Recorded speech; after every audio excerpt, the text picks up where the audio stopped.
கடவுளை நேரில் கொண்டு வர முடியுமான்னு கேட்டாங்க. கடவுளை நேரில் கொண்டு வர முடியுமான்னு கேட்டான் சம்பந்தாண்டான். அருணகிரிநாதர் சிரிச்சார். கொண்டு வரன்னார். அது என் கையில கிடையாது. அதல்ல சேதனாராட அபின காலி தானாடன்னு பாடி முடிச்சார். மயிலும் மாடி நீயும் மாடி வரவேணும்னார். கம்பத்தை பொழந்துட்டு சாமி வந்து நின்னார். கம்பத்து இளையனார், கம்பத்து இளையனார். இங்க கால பைரவர்னு ஒருத்தர் இருக்கிறார். ஒரே கல்லுல சாமி கையில திரிசூலத்தோட இருப்பார். அவர் பேர் என்னன்னா வடுக பைரவர்னு சொல்லுவாங்க. இன்னைக்கு பைரவர் போனாலே எல்லாம் பயப்படுறாங்க. குருமுளகுல தீபம், பூசணிக்கால தீபம், இளநீல தீபம், தேங்காய் மாங்காய் எதில் தீபம் போடணும்னு கிடையாது, எல்லாத்துலேயும் போட்டாச்சு. தீபம் போடாத பொருள் பாவம் செஞ்ச பொருள். ஆனால் வடுகன்னா குழந்தைன்னு அர்த்தம்.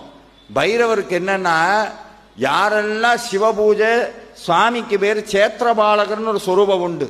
பைரவ பூஜை பண்ற புண்ணியம் முருகனை பூஜை பண்ணாலும் கிடைக்கும். ஆதிசங்கரர் சொன்னார், தேவராஜ சேவியமான பாவனாந்திரி பங்கஜம் வியாழ யஜ்ஞ சூத்ரபிந்து சேகரம் கிருபாகரம் தாரதாரி யோகி விருந்த வந்திதம் திகம்பரம் காசிகா புராதிநாத கால பைரவம் பஜே கால பைரவம் பஜ கஜ கால பைரவம் பஜே கால பைரவம் பஜ கஜ கால பைரவம் பஜே.